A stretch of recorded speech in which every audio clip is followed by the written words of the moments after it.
how can you create a slide deck with the assistance of ChatGPT 4 where you're asking it questions, things like, I'll give you 3 ideas, things like this. Number 1, hey ChatGPT, this is what I do, this is what my business offers and how it changes people's lives, and this is my mission and everything. Okay, so you give it that context. That's the first part of the prompt. Hold down shift and then enter.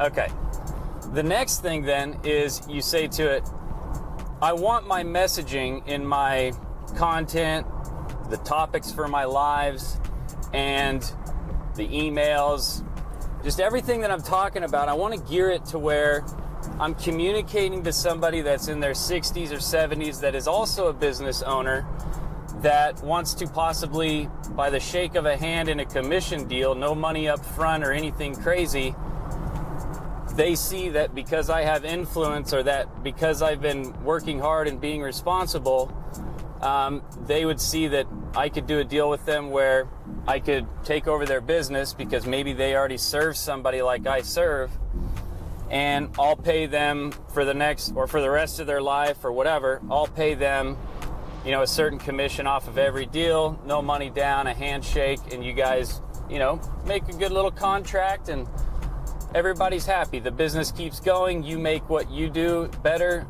with the business, makes the business better. That guy's going to keep getting paid. He doesn't have to work anymore. All his hard work paid off. And all you got to do is create a nice slide deck that makes sense.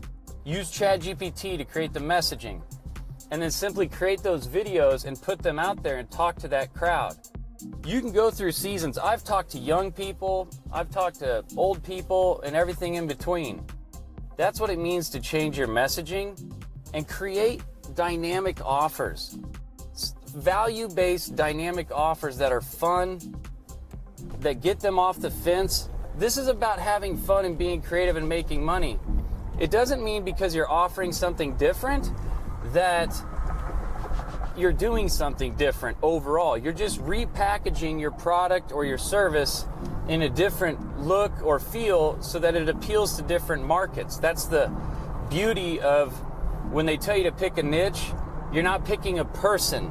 You're picking a problem that you solve. That is your niche. Now, anybody at any age, shape, size, flavor, or whatever can buy your thing and pay you, and you can help them.